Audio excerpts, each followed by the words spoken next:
कुमार शर्मा आप सभी का अपने ग्लोरियस क्लासेज यूट्यूब चैनल में स्वागत करता हूं। और मैं जिस टॉपिक पे बात करने जा रहा हूं, पहले मैं उस टॉपिक की एक छोटी सी भूमिका बांटना चाहूँगा। जैसे आप सभी लोग भली बात इस वर्ड से परिचित होंगे, लाइट, प्रकाश, प्रकाश की आवश्यकता क्यों पड़ी, क्यों पढ़ना पड़ा। जैसे आपको मैं एक छोटा सा उदाहरण दूँ। जैसे ईश्वर ने इतने खूबसूरत जहाँ को बनाया है, पक्षी, मानव, जानवर, पेड़ पौधे, इन सभी खूबसूरत चीज़ों को उन्होंने बनाया है, अपने हिसाब से उसे सजाया भी। इस खूबसूरत चीज़ को देखने के लिए अगर कल्पना कीजिए, जैसे अगर सुबेरा न हो, यानी मतलब यह है कि सूरज ना निकले तो हमें कोई भी चीज़ दिखाई नहीं देगी। तो इस खूबसूरत सी दुनिया को देखने के लिए हमें जिस चीज़ की आवश्यकता पड़ती है उसे हम लोग बोलते हैं प्रकाश। तो हम जिस टॉपिक का डिस्कशन करेंगे वह ऑप्टिक्स, प्रकाशिकी है, जो इंटरमीडिएट व हाई स्कूल के लिए काफ़ी महत्वपूर्ण ये सिलेबस है। आज मैं बेसिक चीज़ों में लाइट के बेसिक चीज़ को बताऊंगा, फिर मैं चैप्टर शुरू करूंगा जो ऑप्टिक्स यानी प्रकाशिकी के अंतर्गत आता है। जैसे प्रकाशिकी के अंतर्गत आप प्रकाश का परावर्तन, अपवर्तन, विवर्तन, व्यतिकरण, ध्रुवण, लेंस, प्रिज्म, ये सभी चीजें आप पढ़ेंगे लाइट के अंतर्गत। मानव नेत्र कैसे वर्क करते हैं, क्या चीजें हैं। बट अभी हम जिस टॉपिक पे बात करेंगे वह हमारा टॉपिक है प्रकाश, लाइट, यानी बेसिक चीज। अभी हम प्रकाश के बारे में बात कर रहे हैं। सबसे पहले प्रकाश के बारे में, यानी जैसे मैंने बताया, इस खूबसूरत सी दुनिया को देखने के लिए हमें एक माध्यम, एक संसाधन, एक साधन की आवश्यकता होती है, जो होता है प्रकाश। अगर प्रकाश नहीं है तो हमें दुनिया की कोई भी चीज दिखाई नहीं देगी। जैसे सभी खूबसूरत चीजें हमें दिन के उजाले में तो दिखाई देती हैं, परंतु रात के अंधेरे में दिखाई नहीं देती। यानी यही कारण स्पष्ट करता है कि हमें किसी भी वस्तु को देखने के लिए जिस माध्यम की आवश्यकता होती है, जिस साधन की आवश्यकता होती है, वह होता है प्रकाश। अब प्रकाश की अपने हिसाब से आप परिभाषा दे सकते हैं। आप ये कह सकते हैं कि प्रकाश एक प्रकार का ऐसा माध्यम है जो वस्तुओं को देखने में मदद करता है, या आप कह सकते हैं कि प्रकाश एक प्रकार की ऊर्जा है। यानी जो प्रकाश है, प्रकाश एक प्रकार की ऊर्जा है जो हमारी आंखों को दृष्टि संवेदना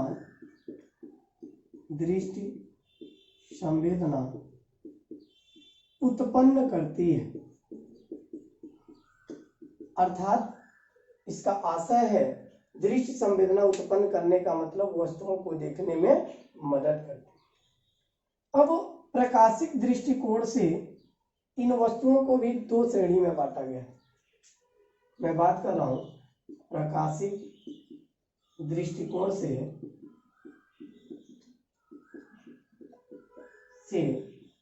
वस्तुओं का विभाजन,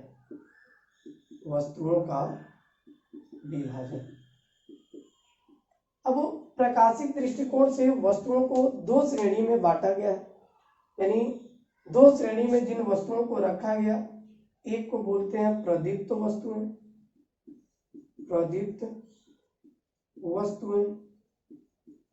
एक को बोलते हैं अप्रदीप्त वस्तुएं।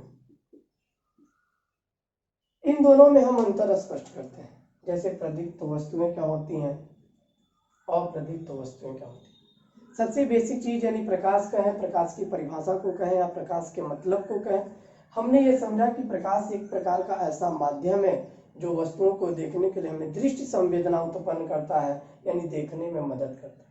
अब किन वस्तुओं को किस प्रकार से देखने में मदद करता है, तो प्रकाशिक दृष्टिकोण से भी वस्तुओं को दो भागों में रखा गया।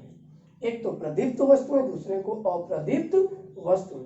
प्रदीप्त वस्तुओं को इंग्लिश में बोलते हैं लुमिनस, इसको बोलते हैं नॉन लुमिनस। अब लुमिनस की श्रेणी में कौन कौन से आते हैं। जैसे जिन वस्तुओं में, मैं सीधे सीधे बात करूंगा, जिन वस्तुओं में खुद का प्रकाश हो,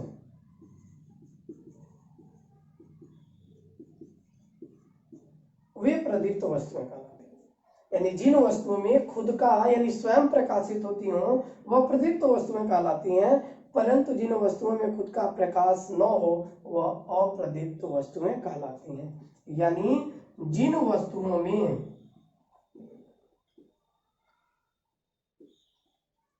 खुद का प्रकाश ना हो वे अप्रदीप्त वस्तुएं कहलाती हैं। अब प्रदीप्त वस्तुओं की श्रेणी में क्या आता है, तो सबसे बड़ा उदाहरण है सूर्य। सूर्य का खुद का प्रकाश है। जैसे इस कमरे में उदाहरण लें तो जलता हुआ बल्ब, जलता हुआ बल्ब, जलता हुआ लालटेन,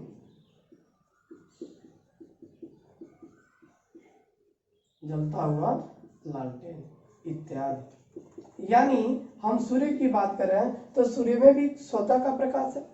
यानी सूर्य को देखने के लिए हमें किसी लाइट या टॉर्च को जला के देखने की आवश्यकता नहीं होती है, उसमें खुद का प्रकाश है, बल्कि उसके द्वारा हमें अन्य वस्तुएं भी दिखाई पड़ती हैं। तो सूर्य हुआ, जलता हुआ बल्ब हुआ, जलता हुआ लालटेन हो गया, टॉर्च हो गया, ये जितनी भी वस्तुएं होती हैं वो प्रदीप्त वस्तुओं की श्रेणी में रखा गया। परंतु कुछ ऐसी वस्तुएं होती हैं जो अप्रदीप्त होती हैं, यानी जिनमें खुद का प्रकाश नहीं होता है।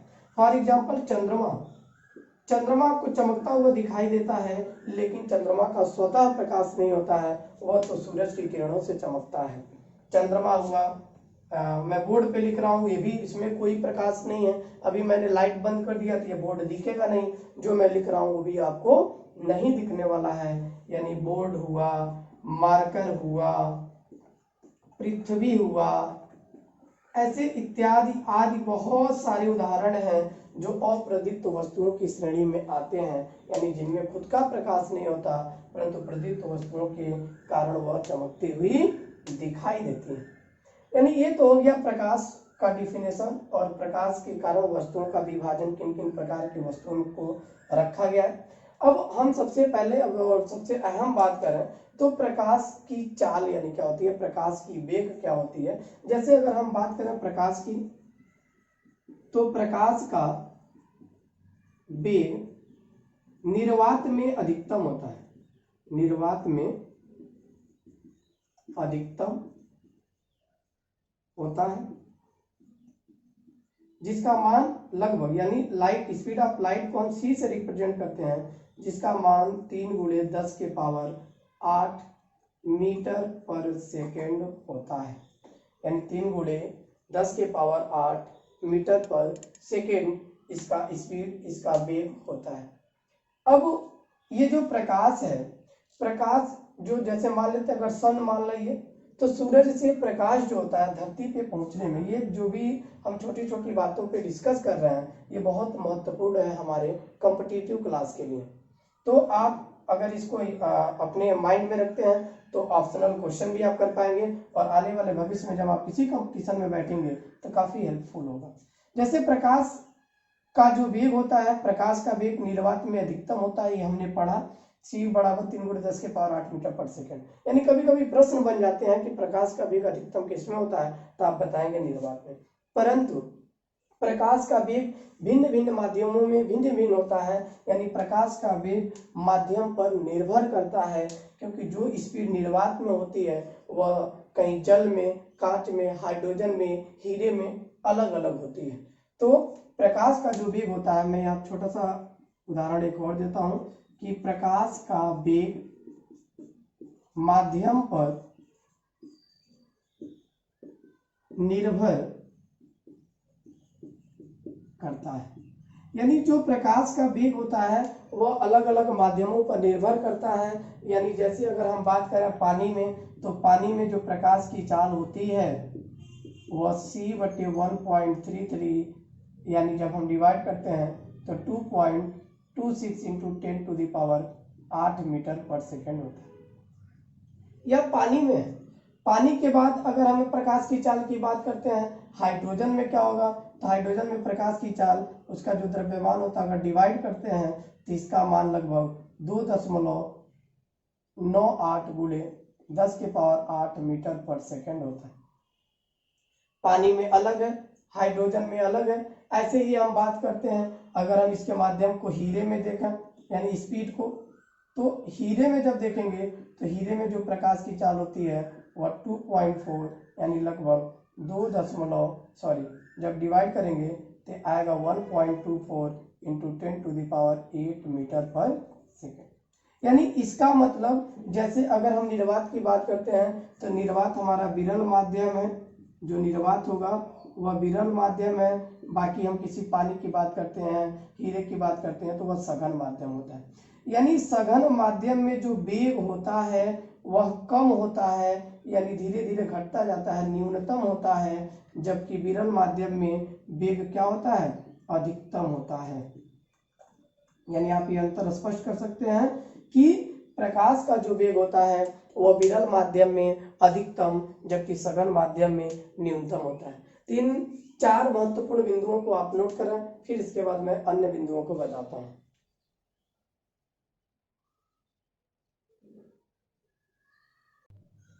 चलिए, इसके पहले हम लोगों ने चार महत्वपूर्ण बिंदुओं पे बात किया, अब हम अन्य फिर चार महत्वपूर्ण बिंदुओं पे बात करेंगे। तो अब हमने जब प्रकाश के बारे में डिस्कस करें तो हम ये भी समझ लें कि सूरज से धरती पर प्रकाश पहुंचने में कितना समय लगता है। तो सूर्य से पृथ्वी तक प्रकाश पहुंचने में लगभग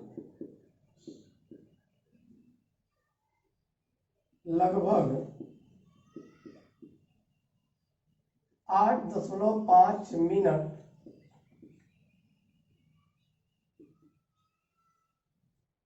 या 500 सेकेंड लगता है। यानी अगर सूर्य उदय जब होता है तो सूर्य उदय के लगभग 500 सेकेंड यानी 8.5 मिनट बाद उसकी किरण हमारे इस सुनहरी धरती पर पड़ती है और वह हमें दिखाई पड़ता है। अब हम और महत्वपूर्ण बिंदु पे बात करें तो प्रकाश जो होता है, अक्सर हम लोगों ने प्रकाश को जो देखा है, प्रकाश हम ये भी कहते हैं कि प्रकाश सीधे चलता प्रतीत होता है। तो कहीं हम आगे चल के पढ़ेंगे कि प्रकाश तरंगों के रूप में चलता है। यानी इसका आशय है कि प्रकाश दोहरी प्रकृति प्रदर्शित करता है। यानी जो प्रकाश है वो प्रकाश दो प्रकृति का है, एक तो कण के रूप में चलने का मतलब सीधे कणों के रूप में चल रहा है, दूसरा चीजों ने हम लोगों ने पढ़ा कि तरंगों के रूप में चल रहा है। यानी इसका मतलब वह प्रकाश की किरण ऐसे जिगजैग मोशन में होते हुए तरंगों के यानी धाराओं की लहरों के रूप में वह चलता हुआ दिखाई पड़ता है। तो अर्थात यानी इसका मतलब है प्रकाश दोहरी प्रकृति प्रदर्शित करता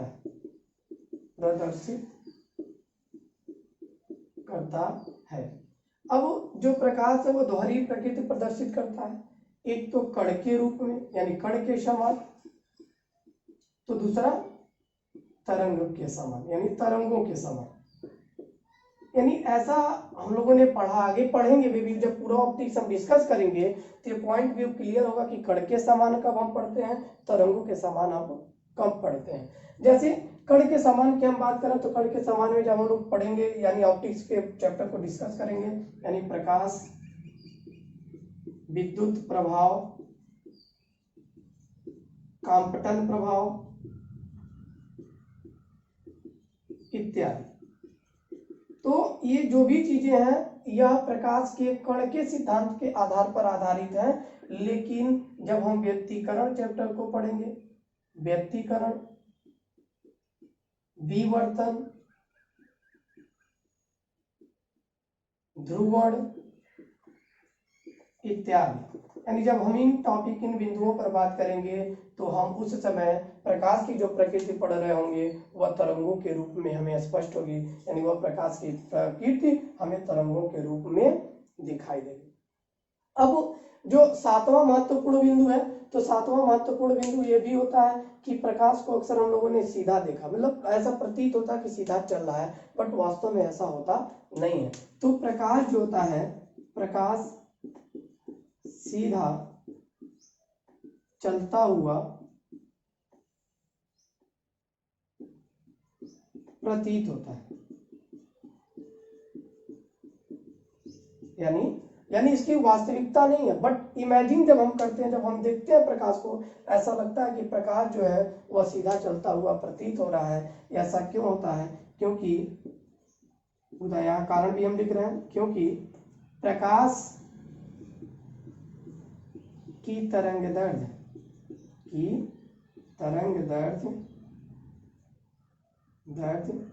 व विवर्तन बहुत छोटा होता है,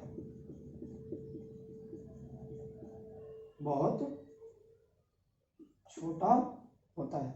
यानी प्रकाश का जो तरंगदैर्घ्य होता है, जो विवर्तन होता है, वो बहुत छोटा होता है, और बहुत छोटा होने के कारण हमें जो उसके इर्द गिर्द प्रकाश की किरणें लहरती हुई दिखाई देती हैं, मतलब चलती हैं, वो हमें दिखाई नहीं देती हैं। और जब हमें वह दिखाई नहीं देती हैं तो हमें ऐसा इमेजिंग, ऐसी कल्पना, ऐसा प्रतीत होता है कि प्रकाश सीधी रेखा में चलता हुआ दिखाई पड़ता। अब जो प्रकाश की बात होती है, जैसे सबसे बड़ी डिस्कशन की बात यह है कि प्रकाश हमें कब दिखाई देता है, यानी जैसे सामान्य आंखों द्वारा, यानी सामान्य व्यक्ति की आंखों द्वारा कितने वस्तुओं पर, यानी कितने तरंगदैर्घ्य का प्रकाश पड़े, यानी उसका वेवलेंथ कितना हो कि वह वस्तु हमें स्पष्ट दिखाई दे। क्योंकि अक्सर हम लोगों ने ऐसा देखा है कि कभी कभी वस्तुएं हमारे सामने से गुजरती हैं पर वो हमें दिखाई नहीं देता है, और कभी कभी ऐसा होता है कि वो हमारे पास आ जाती हैं तब हमें अचानक दिखाई पड़ता है। यानी इसके लिए कहीं ना कहीं एक तरंगदैर्घ्य, एक वेवलेंथ हमें निर्धारित है। तो एक कारण है कि जो सामान्य मानवीय आंख है, यानी अर्थात सामान्य मानवीय आंख 390 नैनोमीटर से 750 नैनोमीटर तरंगदैर्घ्य के बीच वस्तुओं को देख पाता है। यानी अगर हम कहें विद्युत चुंबकीय विकिरण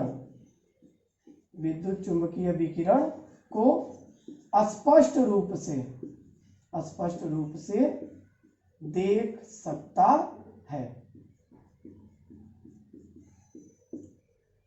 अब हमने लिखा है कि विद्युत चुंबकीय तरंगों, यानी विकिरण। विद्युत चुंबकीय विकिरण क्या होता है? जैसे जब हम बात करेंगे विद्युत चुंबकीय विकिरण की, तो विद्युत चुंबकीय विकिरण वह भाग होता है जो मानव द्वारा दिखाई पड़ता है। यानी अगर विद्युत चुंबकीय विकिरणों के बीच प्रकाश पड़ती है, अगर विद्युत चुंबकीय विकिरणों को स्पष्ट करती है, तब हमें वो वस्तु स्पष्ट दिखाई देगी, वरना दिखाई नहीं देगी। अब यह जो मुख्यतः 8 बिंदुएं थी, यह 8 बिंदुएं बहुत ही इंपॉर्टेंट है आपके परीक्षा के भी दृष्टिकोण से, बोर्ड एग्जामिनेशन के भी दृष्टिकोण से, और प्रकाश की बेसिक चीजों को समझने के लिए भी। अब इसके बाद जो मेरा चैप्टर है, जो टॉपिक है, अब हम लोग ये जो टॉपिक शुरू करेंगे, उसमें पहला जो टॉपिक शुरू करेंगे प्रकाश का परावर्तन, यानी रिफ्लेक्शन ऑफ लाइट। तो आइए अब हम शुरू करते हैं अपना जो चैप्टर है, क्लास 10th और 12th दोनों के लिए महत्वपूर्ण है प्रकाश का परावर्तन, अर्थात रिफ्लेक्शन ऑफ लाइट। तो इसको नोट कीजिए।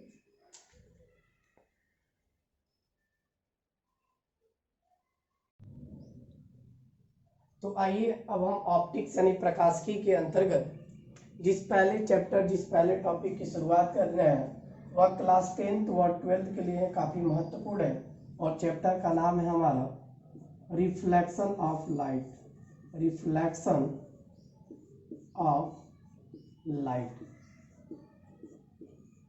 प्रकाश का परावर्तन, यानी ऑप्टिक्स चैप्टर जो इंटरमीडिएट में शुरू होता है और जो हाई स्कूल में शुरू होता है, वह रिफ्लेक्शन ऑफ लाइट यानी प्रकाश के परावर्तन से शुरू होता है। और इसके पहले अभी हम लोगों ने जस्ट प्रकाश के बारे में पूरे डिटेल रूप से अध्ययन किया है। इसके बारे में संपूर्ण जानकारी जहां तक हो सका हम लोगों ने कम समय में अर्जित किया। अब इसके बाद केवल परावर्तन को अगर हम समझ गए तो प्रकाश का परावर्तन क्या होता है, प्रकाश के परावर्तन का तात्पर्य क्या है, नियम क्या है, हम उसे समझ सकेंगे। सबसे पहले मैं एक बात करूं, नियम को मैं समझा दूं तो नियम होता क्या है। अगर जब भी नियम की बात आती है तो नियम एक अवधारणा होती है, यानी यह एक ऐसा सत्य है जिसे झुटलाया नहीं जा सकता है और बहुत प्रैक्टिकल के बाद, बहुत सारे प्रयोगों के बाद एक सिद्धांत, एक नियम प्रतिपादित किया जाता है जिसमें कोई परिवर्तन कभी नहीं होता है और वह 100% साक्ष्य होता है। तो रिफ्लेक्शन ऑफ लाइट यानी प्रकाश परावर्तन के नियम को अगर हम समझना चाहें तो प्रकाश परावर्तन के नियम को समझने के लिए हम यहाँ एक डायग्राम बना रहे हैं। जैसे हमको ये पता है कि लाइट है, जब प्रकाश पड़ती है तो किसी भी ऑब्जेक्ट पर गिरती है और किसी ऑब्जेक्ट पे गिरने के बाद जब तक वह परावर्तित होकर हमारी आंखों तक नहीं पहुंचेगी वह ऑब्जेक्ट हमें दिखाई नहीं पड़ती है। तो अब प्रकाश का परावर्तन होता क्या है, जैसे मान लेते हैं ये एक हमारा सरफेस है यानी प्लेन है, और अगर यह हम दर्पण ले लें यानी अगर यह हमारा मिरर है दर्पण, तो ऐसे में क्या होगा, सूरज की जब किरणें इस पर पड़ेंगी तो पड़ने वाली सूरज की किरणों को यानी जो किरणें किसी ऑब्जेक्ट से किसी मिरर पर, सतह पर, प्लेन पर गिरती हैं उसको हम लोग बोलते हैं आपतित किरण। क्या बोलते हैं? आपतित किरण। और इस सतह के जिस बिंदु पर गिरती हैं उसको हम लोग बोलते हैं आपतन बिंदु। और इस आपतन से और इस सरफेस पे 90 अंश का कोण बनाते हुए जो ये लाइन इसको डिवाइड कर रहा है इसको हम लोग बोलते हैं अभिलंब। और जैसा कि प्रकाश की एक्टिविटी, जैसे प्रकाश की चरित्र है कि जब वो प्रकाश की किरण गिरेगी तो वहां से कुछ न कुछ परावर्तित होगी, कुछ उसमें यानी बहुत संचित यानी बहुत कम ही संकुचित मात्रा में कुछ प्रकाश की किरणें वह अवशोषित करता है, परंतु अधिकांश प्रकाश की किरणों को वह वापस उसी माध्यम में लौटा देता है और वापस लौटने वाली किरणों को बोलते हैं परावर्तित किरणें। परावर्तित किरणें। अब इस पॉइंट से अगर हम समझ सकते हैं कि जब प्रकाश की किरणें किसी वस्तु, किसी सरफेस, किसी दर्पण पर पड़ती हैं तो दर्पण से टकराने के बाद उसकी अधिकांश किरणें पुनः उसी माध्यम में वापस लौट जाती हैं और प्रकाश की इसी घटना को यानी प्रकाश को वापस उसी माध्यम में लौटने की घटना को प्रकाश का परावर्तन कहते हैं। जैसे अगर यह मान लेते हैं विरल माध्यम है तो यह विरल माध्यम में वापस गई है। नीचे अगर मिरर को हम लेते हैं सघन माध्यम तो प्रकाश की कोई भी किरण इस सघन माध्यम में नहीं आई है, यानी अधिकांश किरण परावर्तित हुई और उसी माध्यम में परावर्तित हुई है जिस माध्यम से वह आई है। तो प्रकाश परावर्तन को अगर लिखना हो तो हम लिखेंगे कि प्रकाश परावर्तन क्या होता है। तो प्रकाश परावर्तन को समझने के लिए लिखेंगे कि जब कोई प्रकाश किरण किसी समतल अर्थात दर्पण, कुछ भी ले सकते हैं, दर्पण या समतल में कोई भी प्लेन हो सकता है, दर्पण से टकराती है तो उसकी अधिकांश किरणें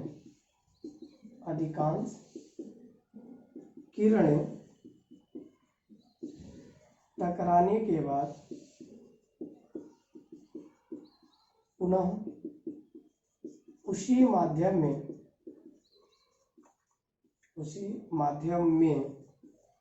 वापस लौट जाती हैं। प्रकाश की इसी घटना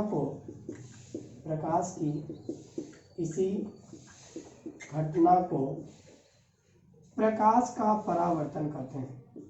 प्रकाश का परावर्तन कहते हैं। यानी प्रकाश परावर्तन को समझने के लिए हम कहेंगे कि जब कोई प्रकाश किरण किसी समतल दर्पण पर टकराती है तो उसकी अधिकांश भाग उस दर्पण से टकराने के बाद पुनः उसी माध्यम में वापस लौट जाते हैं और प्रकाश के उसी माध्यम में वापस लौटने की घटना को प्रकाश का परावर्तन कहते हैं। जैसे जो उस ऑब्जेक्ट से यानी जो लाइट यानी जो प्रकाश की किरण गिरती है तो प्रकाश की किरण दर्पण की ओर जो आ रही है उसको आपतित किरण, और दर्पण से पुनः वापस लौटने वाली किरण को परावर्तित किरण कहते हैं। और जिस बिंदु पर गिरता है वो आपतन बिंदु होता है, और इस पे यह खींचा गया अविलंब होता है जो इस सरफेस यानी दर्पण यानी समतल पर 90 अंश का कोण बनाता है। अब एक चीज ध्यान दीजिएगा, अब ये जो रिफ्लेक्शन ऑफ लाइट यानी परावर्तन का जो नियम है, यह परावर्तन का नियम मुख्यतः दो नियम है इसके। एक तो वह जो आपतित किरण है, परावर्तित किरण इससे संबंधित, और दूसरा इनके कोणों से संबंधित है। तो हम प्रकाश परावर्तन के दोनों नियमों को समझते हैं। तो प्रकाश परावर्तन का जो दो नियम है उनमें से महत्वपूर्ण नियम या जो प्रथम नियम है, यहाँ हेडिंग डालेंगे प्रकाश परावर्तन का प्रथम नियम। अब प्रकाश परावर्तन का प्रथम नियम क्या है? जैसे अगर हम बात करें, ध्यान दीजिए, यानी प्रथम नियम प्रकाश परावर्तन का प्रथम नियम। प्रकाश परावर्तन के प्रथम नियम को इसी डायग्राम से हम समझेंगे कि जो आपतित किरण है, परावर्तित किरण है तथा आपतन बिंदु पर खींचा गया जो अभिलंब है, यह तीनों कहीं न कहीं इस बोर्ड के तल में स्थित है। बोर्ड के तल में स्थित होने का तात्पर्य है कि यह भी एक 2D डायमेंशनल बोर्ड है, और यह जो डायग्राम बनाए हैं यह भी 2D डायमेंशनल है। 2D डायमेंशनल का मतलब हुआ इसके एक्स एक्सिस और वाई एक्सिस पे ही यह निर्धारित है। ऐसा नहीं है कि इसमें कोई एक प्रकाश की किरण बाहर की ओर निकल रही है यानी बोर्ड के तल से बाहर या बोर्ड के तल से अंदर जा रही है। तो जो पहला सिद्धांत, जो पहला नियम दिया गया, वह कहा गया कि प्रकाश परावर्तन के प्रथम नियमानुसार आपतित किरण परावर्तित किरण परावर्तित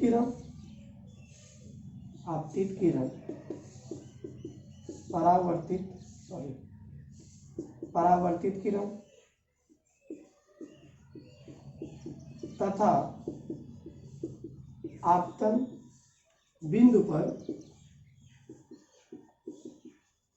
खींचा गया अविलंब, तीनों एक ही तल में स्थित होते हैं। यानी इसका जो प्रथम नियम है, प्रथम नियम यही बताता है कि आपतित किरण, परावर्तित किरण तथा आपतन बिंदु पर खींचा गया अविलंब तीनों एक ही तल में स्थित होते हैं। जैसे यहाँ बोर्ड के तल में, अगर आप कॉपी में बनाएंगे तो आप कॉपी के तल में होंगे, अगर आप किसी मान लेते हैं धरती पे बनाते हैं तो वह धरती के तल पे होगा। जो द्वितीय नियम दिया गया प्रकाश परावर्तन का द्वितीय नियम, तो द्वितीय नियम इनके कोणों पर आधारित है।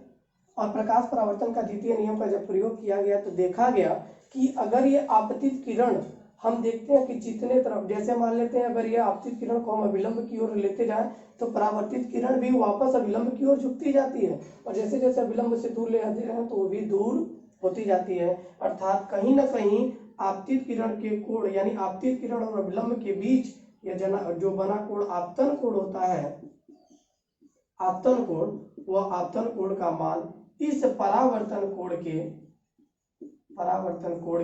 बराबर होता है, जिसको R से रिप्रेजेंट करते हैं।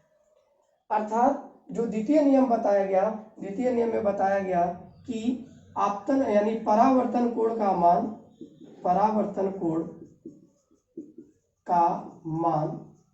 सदैव मान के बराबर होती है, मान के बराबर होती है। अर्थात कोण I का जो मान होता है वह कोण R के बराबर होता है। यानी इस प्रकार से प्रकाश का परावर्तन क्या होता है, प्रकाश के परावर्तन के दोनों नियमों को हम लोगों ने समझा। अब इसके बाद इस टॉपिक के अंतर्गत जो आता है अगला टॉपिक हम उसको पढ़ेंगे, जो